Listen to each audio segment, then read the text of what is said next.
Bienvenidos a esta segunda jornada de nuestro noveno coloquio de infancia. Como les anuncié en la mañana, seguimos con otra invitada que se conecta con nosotros desde Ginebra, Suiza. Su conferencia se titula Un paso de la escuela. La escuela, espacio de acogida y colaboración con las familias migrantes. Nuestra invitada es la profesora Gladys Andrade. La profesora Gladys es doctora en ciencias del lenguaje con especialidad en sociolingüística de la Universidad René Descartes. La profesora de la Universidad René Descartes, Sorbona, París 5. La profesora Gladys es maestra de sociolingüística y comunicación intercultural en la Facultad de Sociología e investigadora asociada en la Facultad de Ciencias de la Educación en la Universidad de Ginebra.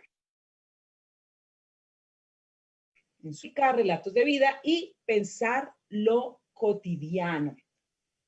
Nuestra invitada es además investigadora asociada al grupo de investigación Lenguaje, Discurso y Saberes de la Universidad Distrital Francisco José de Caldas y actualmente participa en investigaciones pluridisciplinares en campos como migración, analfabetismo, plurilingüismo, pedagogía de francés, lengua extranjera en contexto intercultural, diversidad cultural, lectura de jóvenes en bibliotecas públicas y análisis de comunicación en la transmisión de saberes, tabúes culturales, en el campo de la formación de salud y maternidad. Profesora Gladys Andrade Grimaldos, bienvenida a este noveno coloquio de infancia. Gracias, Adelaida.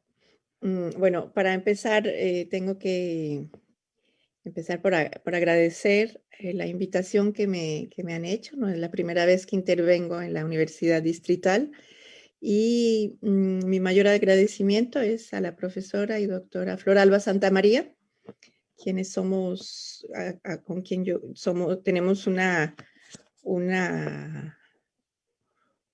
20 o 25 años de intercambios profesionales, pero también somos amigas. Muchas gracias. Y también un gran saludo a Marta Barreto, a otros miembros del equipo que yo las conozco, a Karina, y bueno, un gran saludo también a todos los estudiantes que están escuchando esta comunicación y a los que invito a hacer preguntas, incluso en el medio de la intervención, para que la intervención sea un poco interactiva. Como el título lo dice, a un paso de la escuela, relación familia inmigrante escuela. Esta investigación de las que yo les voy a hablar es una parte únicamente de una investigación, acción que estoy haciendo actualmente. El cuadro general es la relación familia migrante-escuela, pero en la primera parte voy a hacer un cuadro más general todavía y voy a hablar del concepto de plurilingüismo oficial. No sé si ustedes saben, pero Suiza es un país modelo en plurilingüismo oficial. Luego, en la segunda parte, hablaré, me detendré un poco también en el concepto de diversidad lingüística y cultural, que es también una tradición cultural en este país y sobre todo en la ciudad donde yo vivo, en Ginebra, donde hay muchos organismos internacionales y donde hay en el inconsciente colectivo de la población hay una fuerte, es decir, la sociedad está marcada por una valorización de esta diversidad cultural y lingüística. En la tercera parte hablaré ya de lo que yo conozco mejor, que es yo soy formadora de francés, doy clases de francés en varios proyectos y en programas de francés, lengua extranjera para adultos migrantes. Siempre trabajo con adultos y en este caso, en nuestro proyecto obedece una nueva política lingüística y social que trabaja actualmente, como lo vieron en esta mañana en las otras ponencias de Pilar. La primera ponencia, desgraciadamente, yo no pude asistir, pero con el tema del Congreso, todas las relaciones con las nuevas tecnologías, todo lo que sea, la psicología se ha ocupado mucho de los niños, de los discursos de los niños, como el trabajo de Flor Alba Santamaría con los relatos, pero últimamente hay muchos programas de investigación que se ocupan de los padres, ¿ah?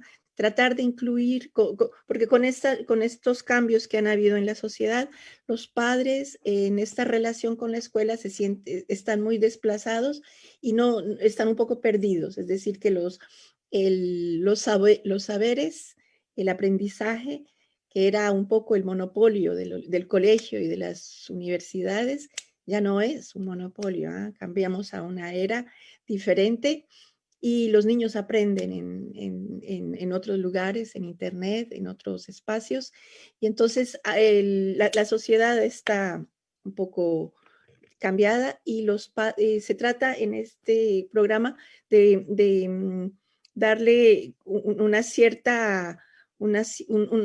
espacio, un cierto reconocimiento a los padres de familia. Bueno, entonces hablaré de eso en la tercera parte. Pero entonces voy a empezar con la primera, por favor, el plurilingüismo oficial suizo. Como les decía antes, desde el punto de vista sociolingüístico, lingüismo.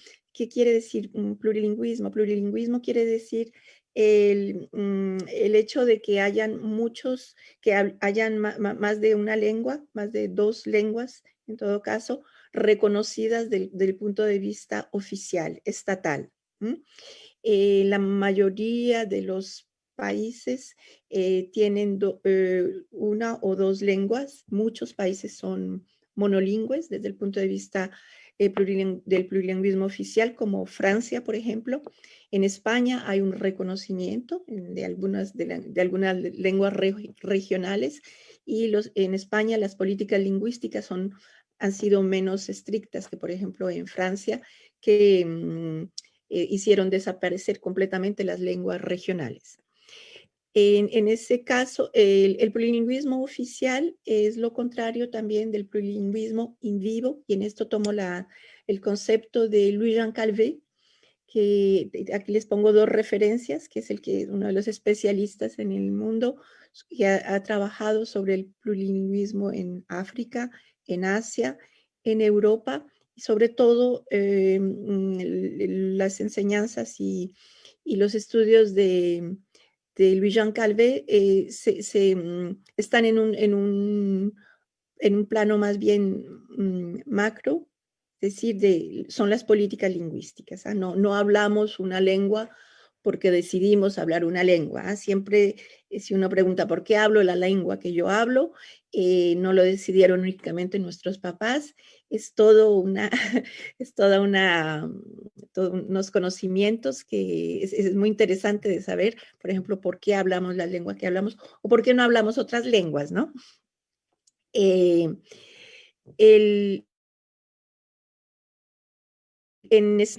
las lenguas oficiales, en Suiza, las lenguas oficiales son el suizo-alemán, el francés, el italiano y el romanche. Romanche. Ahí le falta una H al romanche. Y las lenguas nacionales, es decir, las tres lenguas que se utilizan en la administración, en las relaciones internacionales y diplomáticas, es el suizo-alemán, el francés y el italiano. La siguiente, por favor. Bueno, pero como lo acabo de decir, en un pequeño país, aquí les puse dos mapas para recordarles, Suiza es un país pequeño que tiene una superficie de 41.285 kilómetros cuadrados, pero desde el punto de vista geográfico está en el centro de Europa, como lo pueden observar. Y entonces estas lenguas oficiales no están así, no vienen así por por casualidad, ¿ah? Al lado está Italia, Francia y Alemania, ¿ah? Entonces ya son 3 lenguas oficiales compartidas con los países vecinos. El romanche es una lengua que se habla únicamente en una parte de los Alpes suizos, en las montañas, en el Le Grison. Los locutores son muy pocos, actualmente está en vía de desaparición, pero por lo menos no va a desaparecer porque el valor de la lengua romanche tiene un valor simbólico. Quiere decir que en la mentalidad de los suizos, el hablar varias lenguas y tener varias culturas es positivo son orgullosos de que en los colegios se enseñan varias lenguas de una y al mismo tiempo se valoriza, esa es la especificidad en relación a otros países, se valoriza también las lenguas de los extranjeros o de los migrantes que no hablan estas 4 lenguas, ¿no? Entonces, por ejemplo, una de las lenguas más citadas es el inglés, sobre todo en Ginebra, con los organismos internacionales. El inglés tiene, Ginebra siendo una ciudad cosmopolita, el inglés tiene un estatus privilegiado y es la lengua de prestigio y sobre todo la lengua de trabajo, ¿no? La lengua de trabajo. El portugués, el español, el serbo-croata, que por ejemplo también se explica por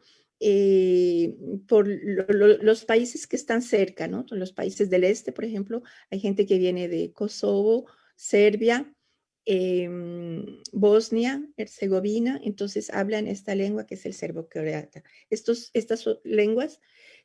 4 lenguas son las más habladas fuera de las 4 lenguas oficiales. Bueno, y aquí explico también el otro mapa. Tienen a Suiza, todo el país. Tienen Berna, que es la capital. Berna es la capital política. Y abajo, ven el lago, está el lago Lehmann. Y Ginebra está abajo. Gracias, Adela. Gracias, Ángela. Entonces, nosotros estamos aquí en Ginebra. Ginebra está rodeada, por un lado, del lago, el lago Lehmann, pero el otro lado, todo está rodeada de Francia. Hay muchos franceses que trabajan en Suiza y la lengua oficial de Ginebra, en el cantón de Ginebra, es el francés. La siguiente, por favor. Como les acabo de decir, el alemán, hay una gran diferencia entre, pero no, como tengo 40 minutos únicamente para hablar, no puedo explicarles todo, pero les puse aquí la referencia, si a alguien les interesa, la referencia de las estadísticas, son actuales estas estadísticas, ¿no? Entonces se dice alemán, pero se hace la diferencia. Se hace la diferencia entre el alemán de Alemania y, es decir, es el alemán la norma y es el alemán que se escribe. Y el suizo alemán, que es un tipo de lengua con varias variantes, con variantes. Por ejemplo, en Berna se habla el bernois, en Zurich, el zurichois, pero bueno, es el mismo suizo-alemán, no se puede decir que es un dialecto porque es una lengua y es la mayoritaria, ¿no? Es el 62.2% de la gente habla alemán en Suiza. El francés lo hablan un 22.9% en los cantones de Ginebra y los vecinos de Ginebra. Se llama la Suiza romana, porque las lenguas que se hablan son de origen latino y es el francés. Y el italiano, que se habla en el Ticino, en la frontera con Italia, y el 8%. Y el romanche, que es hablado por 0,5%, es decir, es muy poco, pero lo que les digo es que el valor simbólico de esta lengua es muy importante. Hay lingüistas, se enseña en algunas universidades, algunos colegios, de conservar esta lengua, que no es una lengua que no es una lengua oficial, pero que no es una lengua nacional, pero es una lengua oficial. Bueno, y el otro, las otras, que lo que les dije antes también, el inglés hablado por el 5.8%, portugués 3.6%, el albanés, el serbo-croata, el español y el resto son otras lenguas. Siguiente, por favor. Bueno, la segunda parte de en la segunda parte de esta intervención les quiero recordar un poco la tradición, ¿no?, de solidaridad y de diversidad cultural. El concepto de diversidad es decir, yo vivo aquí en Suiza desde hace 17 años, viví 19 años en Francia, y es verdad que hay una gran diferencia entre el centralismo parisino. Yo hice mi tesis sobre el plurilingüismo en dos barrios populares, la Goutte d'Or y Belleville en París. Desde el punto de vista político, el centralismo en Francia es muy marcado, ¿no? Es bastante marcado. Es como en Colombia, Bogotá. Bogotá tiene el poder tiene el poder político, administrativo, y una de las diferencias en relación a Suiza, que es un pequeño país además, es el aspecto político, es una confederación. Es la Confederación Helvética. Tiene un gobierno federal, como los Estados Unidos, y cada cantón, ¿no? El cantón es como los departamentos, un cierto poder a nivel de los departamentos, y tienen una cierta independencia. Aunque claro, en Berna está el poder central, pero el poder central no tiene todo el poder. Y es muy interesante porque, por ejemplo, todo lo que es la escuela, la escuela infantil, los colegios, el colegio de primaria y el colegio secundario, tienen un poder también a nivel federal, a nivel perdón, a nivel de cantones. No hay un gobierno, aunque hubo un programa que por uniformizar un poco los programas, de todas maneras, cada cantón, cada departamento tiene una política educativa diferente. Bueno, un poco recordarles, tal vez la mayoría lo conocen, el CICR es la sede es el Comité Internacional de la Cruz Roja. La Cruz Roja, que fue iniciada en Suiza por Henri Dunant y quien ganó el Premio Nobel de la Paz. No me voy a detener porque no es el tema del momento, pero también quiero llamar la atención de Rousseau. El filósofo Rousseau es ginebrino, y con su obra L'Émile y el contrato social es muy interesante leerlos porque es toda una reflexión sobre la educación. Es una educación sobre una educación también un poco popular, y el contrato que todos tenemos en relación al suelo donde vivimos, donde nacemos, y una cierta responsabilidad con una visión un poco distanciada. Lo encuentro a veces en esta cultura que tiene un sentido de la responsabilidad. Por ejemplo, con la limpieza. Escuchaba al profesor esta mañana hablar de la cortesía y de las basuras en el Japón. Bueno, aquí en Suiza es lo mismo, ¿eh? Es decir, si las calles están sucias, no es la culpa de los que limpian las calles, es la culpa de todos. Entonces hay una cierta responsabilidad. Son pensadores que yo creo que han marcado esta sociedad. Y también está la sede de la Organización de las Naciones Unidas y otros organismos internacionales. Eso para decirles que el marco general de Ginebra es un marco de todas maneras internacional. Y lo hablaron también esta mañana de Jean Piaget y la Universidad de Ginebra, que tiene una cierta tradición del constructivismo social o la co-construcción de saberes, ¿no? Existen los archivos de Piaget, en donde he encontrado, cuando trabajaba en la universidad, a algunos estudiantes colombianos. La siguiente, por favor.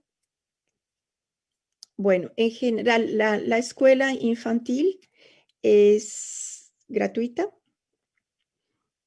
Hay también una tradición de la Escuela de la Paz y hay unos derechos del niño. Entonces, el espacio del colegio, de la escuela, es bastante particular porque naturales, ¿no?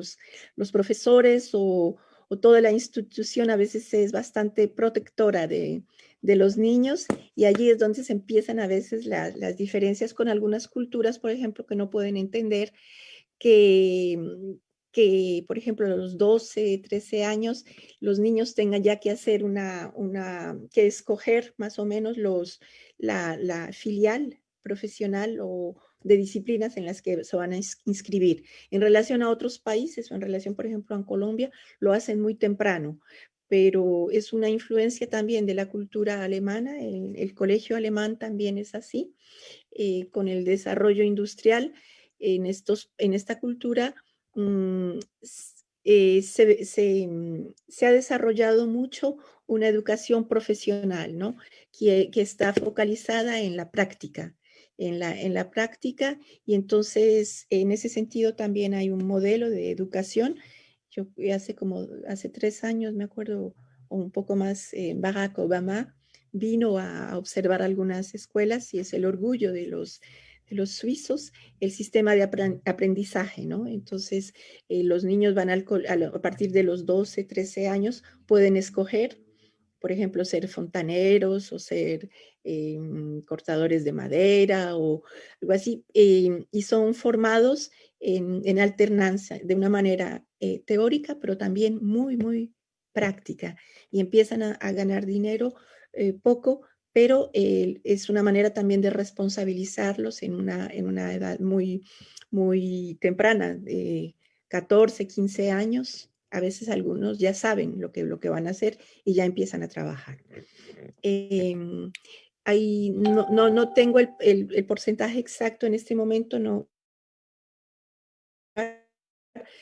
Hay poca, en diferencia a Francia o a Colombia, tener ir a la universidad y, por ejemplo, hacer carreras en las cuales después no hay una cierta rentabilidad, no es lo general aquí, ¿no? Entonces hay otra mentalidad un poco más práctica de lo que es la educación. Los jardines infantiles, no sé si es bien la traducción, porque yo pienso para estos términos en español, perdón, en francés. Entonces, cuando son los 3, 4 años van a los jardines infantiles, y los programas educativos tienen muy en cuenta el contexto local.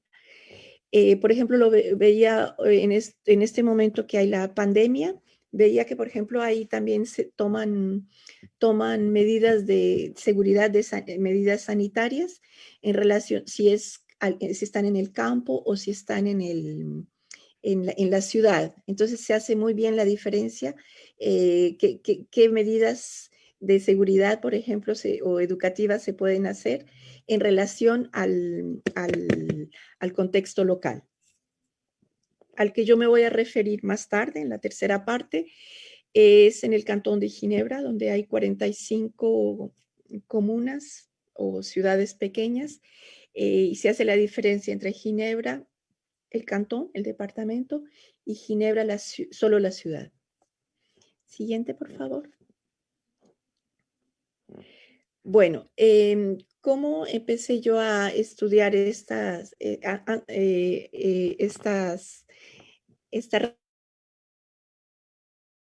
relación? Fue cuando llegué a Francia, que estaba en un equipo de la Universidad de Ginebra compuesto, era un equipo pluridisciplinario y hicimos en el año 2003, la publicación fue en el 2006, aquí les dejo la referencia. Em, Estudiamos, el tema central es cuáles son los cambios desde la escolarización del hijo mayor en las familias migrantes. Entonces teníamos una hipótesis al comienzo por algunos estudios que se habían hecho, pocos estudios, pero nosotros lo profundizamos, diciendo que la transmisión de la lengua y la transmisión de la cultura en las familias migrantes se conserva sobre todo la lengua de los padres, que pueden ser dos lenguas, por ejemplo, la madre española con un padre portugués, hablan español y portugués en la casa, se transmite esta lengua, si tienen 3 o 4 hijos, esta lengua se transmite al primer hijo, al segundo hijo, el cuarto hijo ya va a hablar muy poco el español y el francés, va a hablar siempre menos. Y es una regla. Entrevistamos 46 familias que hablaban muchas lenguas, y es una regla que también comprobamos que se cumplía aquí en Suiza. Y después, por ejemplo, el hijo mayor, encontramos también que el hijo mayor sigue hablando la lengua de los padres, el papá, la mamá, y la transmite a los hijos. Pero igual, es el hijo mayor que que la va a conservar, y los que siguen menos, lo que hace que cuando se toman generaciones de origen italiano, pero los hijos de italianos, por ejemplo, en la tercera generación ya no hablan italiano. Generalmente no hablan italiano. O lo hablan, pero muy poco, o en las vacaciones. Bueno,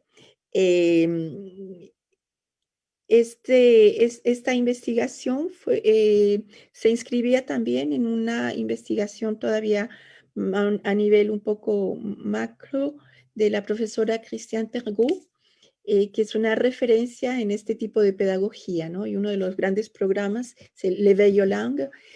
Fue un programa que se hizo a nivel de la Suiza, de Ginebra, Lausana y todos los 6 cantones de habla francesa, en las que se estudiaron las lenguas de los migrantes, más o menos 90 lenguas, y se hicieron una cantidad de actividades, se escribieron esas actividades, y es el comienzo de esta pedagogía intercultural que se trabaja actualmente, en la que yo inscribo la investigación, de la cual les voy a hablar después, y que se trabaja también mucho en el Canadá. En el Canadá trabaja la pedagogía intercultural. Esta investigación que hicimos, esta es una investigación comprensiva y cualitativa, aunque sacamos algunas estadísticas, lo que nos interesaba eran los relatos de las familias. Siguiente, por favor. Les doy de una manera general también los resultados de esta investigación, porque estos resultados me motivaron a mí para después hacer el tipo de y también por decirle la coherencia que hay en la investigación que se hace aquí en Ginebra, en Suiza. Es decir, puede ser que se haga en París, pero cuando yo hice mi tesis en París y que trabajé también en el CNRS, no lo vi. Hay sí, hay una preocupación siempre, que es un poco lo que hace Floralba Santamaría desde hace muchos años con la Universidad Distrital, ¿no? Es decir, la Facultad de las Ciencias de la Educación lo hace a veces no lo explicita siempre, pero es esa manera de articular todas las investigaciones teóricas y que haya una especie de compromiso entre la universidad y la CITE, es decir, la ciudad donde está la universidad.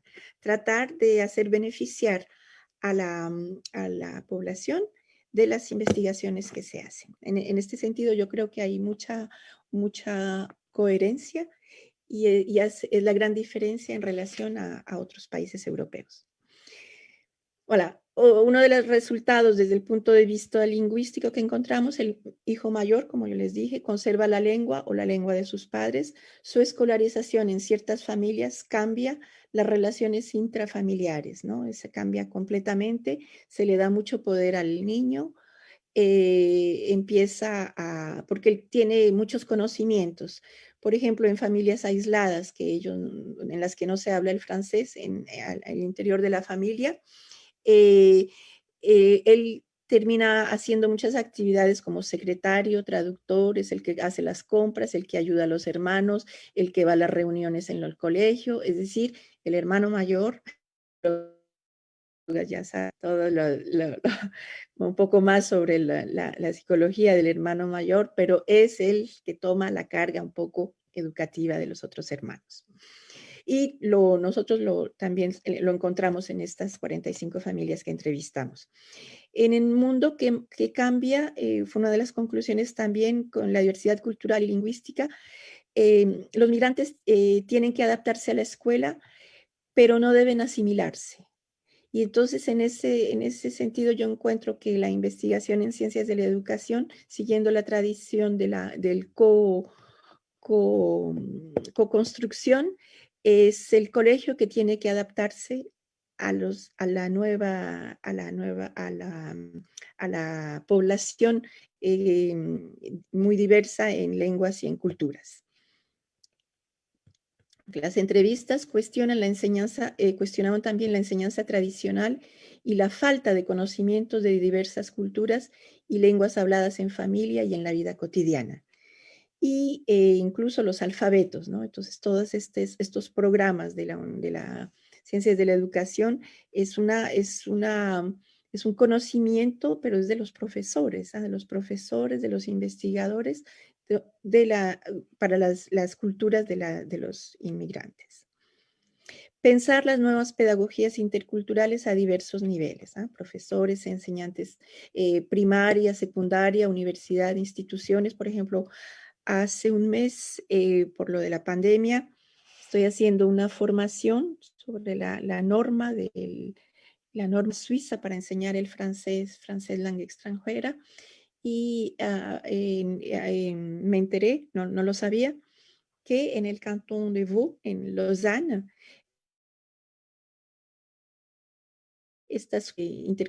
sobre la interculturalidad se dan a instituciones, por ejemplo, a la policía. La siguiente, por favor. Entonces, es en este marco, ahora ya empiezo a un paso de la escuela. ¿Ah? Ese es el programa. El programa iba de marzo a junio en el 2020, o sea que es bastante reciente. Un miércoles cada 15 días de 9 a 11 de la mañana. Entonces, los niños serán recibidos por 2 o 3 profesionales del jardín infantil. Los niños tenían entre 3, 4, 5 años. La mayoría de los niños no conocían el jardín infantil y estaban en la casa con las mamás y los papás. O sea que también los niños no hablan, todos no, pero la mayoría no hablan francés. Muchos padres acaban de llegar a Ginebra, otros no, claro, tienen hijos más grandes. Y los padres son recibidos por una profesora de francés, soy yo en este caso, por eso es que yo les hablo de recherche-action. Hubo también una ayuda de una intérprete de la lengua farsi, que es una lengua hablada en Afganistán, en Irán también, pero las 2 personas que estaban aquí venían de Afganistán. Y 10 familias se inscribieron. Venían de los países siguientes: Afganistán, Sri Lanka, Bangladesh, Nicaragua, con 2 personas, Guinea, Eritrea, Kosovo, Moldavia e Irán. La siguiente, por favor.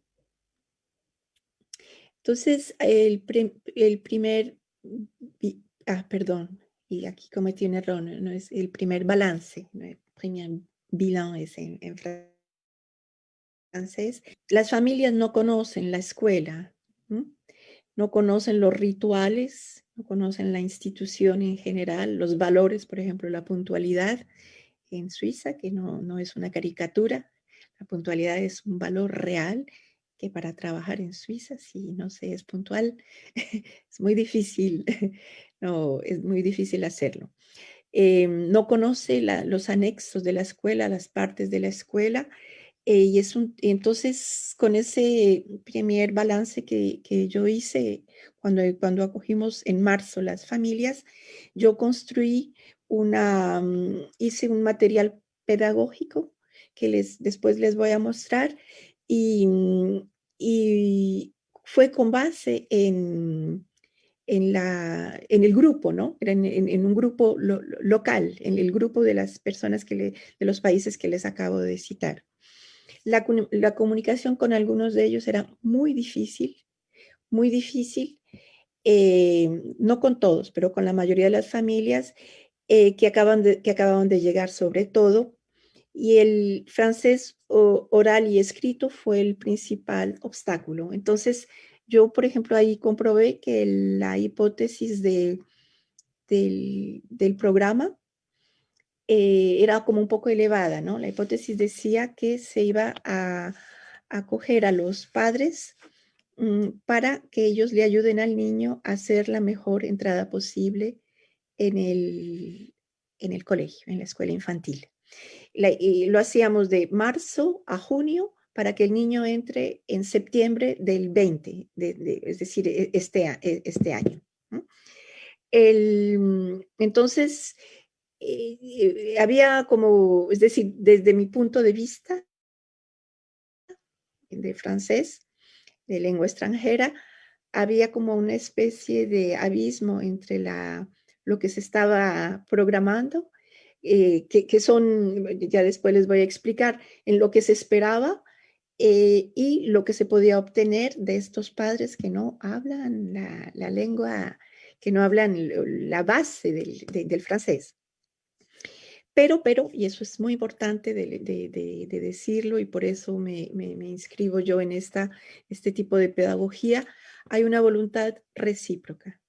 Los padres en general, los padres de familia, esperan mucho de esta escuela, que es bastante abierta, y los profesionales con los que yo trabajé, la directora del jardín escolar y las educadoras de los niños, tienen aunque no hablan ellas tampoco las lenguas de los padres, hay una cierta voluntad y aquí estamos en lo que se habló esta mañana. Muchos, no tengo los términos exactos, pero hay un cambio de paradigma también en el aprendizaje de las lenguas, no solamente con las nuevas tecnologías, pero es toda la pedagogía. No se trata cuando se aprenden ahora las lenguas, no se trata ahora de aprender una lengua de manera perfecta y descontextualizada.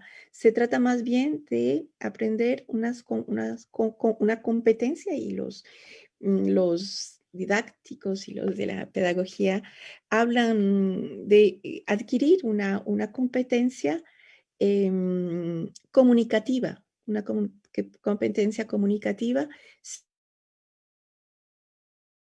sin tener un manejo perfecto de la lengua. Lo que es decir, yo que llevo 20 años enseñando el francés en este medio, los adultos, incluso en París hice una tesis sobre, una parte de mi tesis la hice sobre la enseñanza del francés a madres analfabetas. Esto es muy importante porque por un lado están las nuevas tecnologías que nos ayudan a enseñar de otra manera las lenguas, que facilitan también la comunicación. los adultos que se dan cuenta que así puedan tener el traductor casi que instantáneo, que pueden tener Google y todo esto. Yo misma estoy haciendo ahora talleres con las nuevas tecnologías, pero con todo y eso, para mí es una satisfacción de decirles que en este medio los adultos necesitan los profesores. Y entonces cuando nos dicen que a nosotros los profesores nos van a descartar y nos van a reemplazar por las máquinas, yo les puedo decir que no, porque precisamente hay un cambio, entonces hay un cambio en la pedagogía, hay un cambio en la escuela, cómo se enseña, y bueno, después voy a hablarles un poco más de esto. Siguiente, por favor. La siguiente, por favor. Bueno, entonces en esta relación, ¿qué esperan las familias? Las familias esperan una mejor comunicación con los profesores. Entonces también por eso quieren aprender el francés y lo quieren aprender bien. No necesariamente de manera perfecta, pero al menos entenderlo, al menos comprenderlo y entender las sutilezas de la lengua, ¿no? Para evitar equivocada en las opciones de estudio de los niños y las niñas. Entonces, como los decía yo antes, en este sistema educativo a los 15, 14 años casi que se empiezan ya a hacer una división y los padres entonces se preocupan, dicen, ¿cómo puedo ser yo para ayudarle más a mi hijo? Para orientarlo también lo mejor posible. Y cuando hicimos estas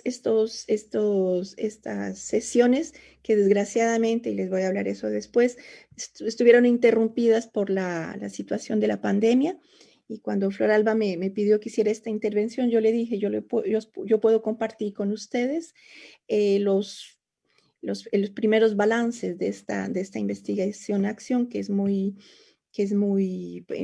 decir, en la que yo estoy implicada y que me da completamente satisfacción. Yo aprendo mucho con ellos, yo aprendo todos los días con ellos, y me sentí también con mucha cercanía con la profesora Floralba Santamaría y con Karina, cuando hablaban Karina hablaba del estado de gracia, el estado de gracia.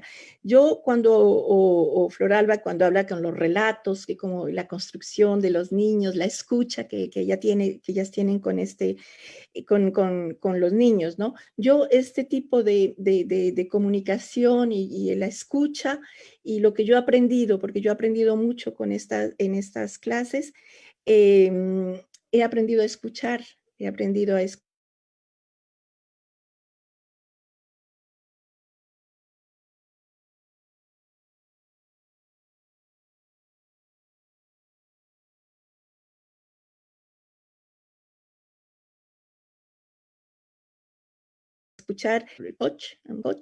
de manera individualizada al interior de los grupos.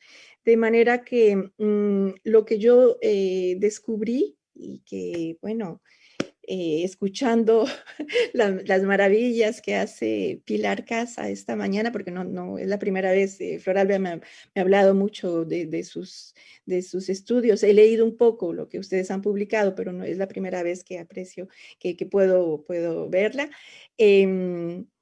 Esa maravilla, todo lo que vivimos en un mundo mágico, ahora todo ha cambiado, pero con el problema de la pandemia yo me di cuenta hasta qué punto estos grupos se sienten aislados y lo que ellos necesitan es lo que quieren son relaciones auténticas y relaciones humanas y relaciones de escucha y poder decir, y es decir, ellos esperan una cierta sinceridad de la parte de los profesionales, ellos tienen confianza en los profesionales, pero esa confianza, es lo que se teje en la confianza, por ejemplo, yo cuando doy las clases a los niveles de base, los niveles debutantes, y cuando ellos empiezan a hacer frases y después empiezan a hablar y todo, yo también a veces estoy en éxtasis, y estoy muy de acuerdo en todos estos estudios actualmente que se habla de la inteligencia colectiva, ¿no? Porque es en estos grupos, en estos grupos de palabras, no sé si ustedes lo conozcan, pero que ya los trabajos tienen ya 20 o 30 años, que hablaba de estos grupos de palabras que se hacen en Estados Unidos y que es en el intercambio, ¿no? Es en lo que muy bien lo describieron Floralba y Karina, ¿no? La receptividad, que no es tanto el sentido del claro, está bien, está en la forma del relato del niño, pero también está en la escucha del adulto o del otro interlocutor.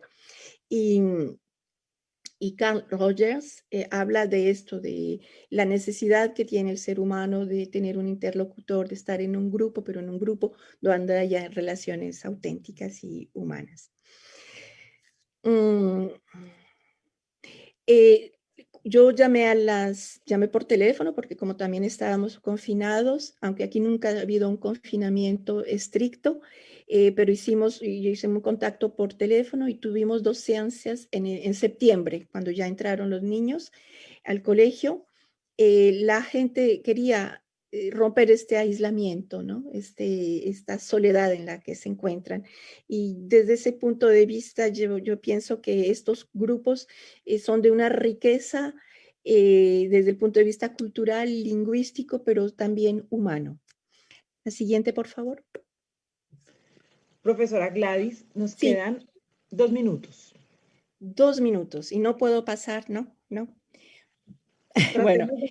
entonces, Gracias. entonces yo inscribo esta investigación en lo que se llama la pedagogía cultural. Es realmente una colaboración institucional, porque si pudimos hacer eso al nivel de la clase en la que yo actúo, ni lo quieren, el Bureau de Integración de Migrantes en Ginebra, el Jardín Infantil y incluso la alcaldía. Se hacían normalmente estaban programadas, pero al final no los hicimos, visitas e informaciones a cada institución con ritual de acogida para los padres de familia, rituales de recibimiento. En las 2 primeras sesiones eran con los niños y los padres en la misma sala, descubrimiento de los juegos, de los juguetes, dinámicas de grupo, siempre valorizando la dinámica cultural y como les dije, yo hice material didáctico que fue adaptado al nivel de grupos. La siguiente, por favor. Entonces, esta es una muestra, por ejemplo, de un juego, de un dominó para los adultos de primer nivel.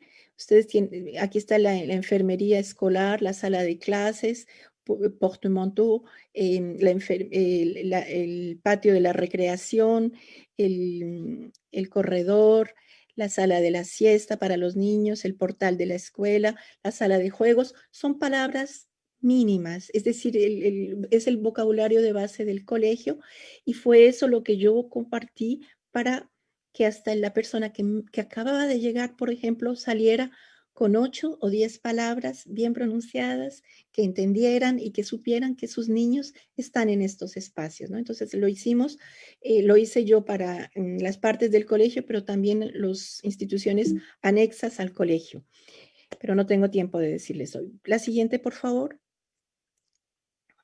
Entonces, no tengo conclusiones, es un balance únicamente, todavía habría el próximo año si todo está. Quiero compartir estas reflexiones y aperturas con ustedes. Mm, en estos grupos también se dan informaciones locales importantes para que las personas se puedan trabajar y que los niños vayan al colegio de manera adecuada. Estas clases son un laboratorio de estudio sobre los nuevos paradigmas de aprendizaje de lenguas, y como ya les dije, el objetivo no es de aprender de manera perfecta, sino de desarrollar competencias de comunicación en campos precisos como el trabajo y en este caso la relación familia-escuela. Y no estoy hablando de una pedagogía funcional, ¿eh? No es una pedagogía funcional porque hay toda una reflexión y una filosofía.